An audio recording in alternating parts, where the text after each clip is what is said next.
বাংলাদেশকে আবার ভিক্ষুকের জাতি করে দেওয়া, এটাই বোধহয় এদের পিছনে ষড়যন্ত্র। তো আমার কি এটাই অপরাধ যে আমি মানুষের জীবন মান উন্নত করার জন্য কাজ করেছি, আর সেই জায়গাগুলিকে হামলা করতে হবে? সেটাই হচ্ছে সবথেকে দুঃখজনক, যে দিন রাত অক্লান্ত পরিশ্রম করে বাংলাদেশটাকে যখন একটা জায়গায় নিয়ে আসলাম, আজকে সেখানে দেখি এই একদিকে জ্বালাও পোড়া সব কিছু।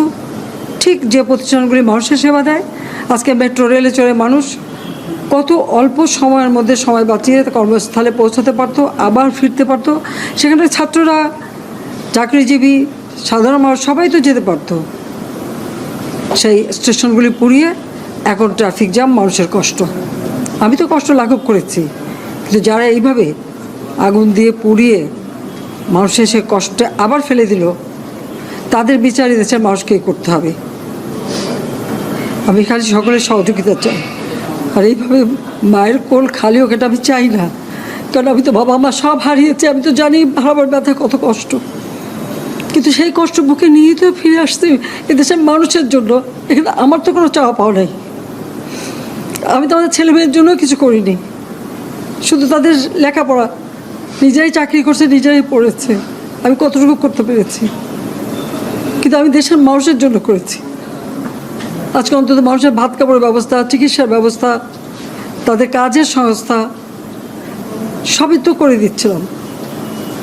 যখন আমরা এক উন্নয়নশীল দেশে মর্যাদা পেলাম, তখনই এই তাণ্ডব করে ঠিক যে জায়গাগুলি মানুষের সেবা করবে সেই জায়গাগুলিতেই আঘাত। শিক্ষা প্রতিষ্ঠানে হল ভেঙে দেওয়া। সবচেয়ে দুর্ভাগ্য যে ভিসির বাড়িতে আগুন দেওয়া। এর আগেও একবার ঢাকা ইউনিভার্সিটিতে ভিসির বাড়িতে আগুন দিয়েছিল, আপনাদের মনে আছে। রংপুরে সেখানে আগুন দিয়েছে, ময়মনসিংহ কৃষি বিশ্ববিদ্যালয় থেকে শুরু করে বিভিন্ন জায়গায় এই তাণ্ডব চালিয়েছে। রাজশাহীতে এই তাণ্ডব চালিয়েছে। বিশ্ববিদ্যালয়গুলিতে সেশন জট ছিল। আমি সরকার আসার পর থেকে কোনো সেশন জট নাই। লেখাপড়ার মান উন্নত করা, যাতে এখান থেকে পড়ে আবার বিদেশেও পড়তে হবে, সেই ব্যবস্থাও করে দিয়েছি। কিন্তু তারপরেও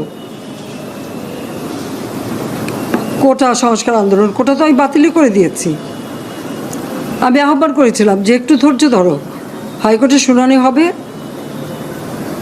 হাইকোর্ট যে রায় দেয় না। তারপরেও এই আন্দোলন হবে। আজকে এই যে এতগুলি মানুষের জীবনের ক্ষতি হলো, এতগুলি পরিবার ক্ষতি হলো,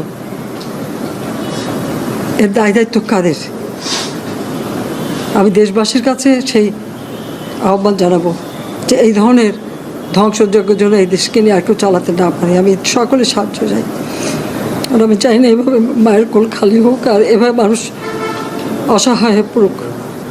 তা আমার কি এটাই অপরাধ যে আমি মানুষের জীবন মান উন্নত করার জন্য কাজ করেছি, আর সেই জায়গাগুলিকে হামলা করতে হবে?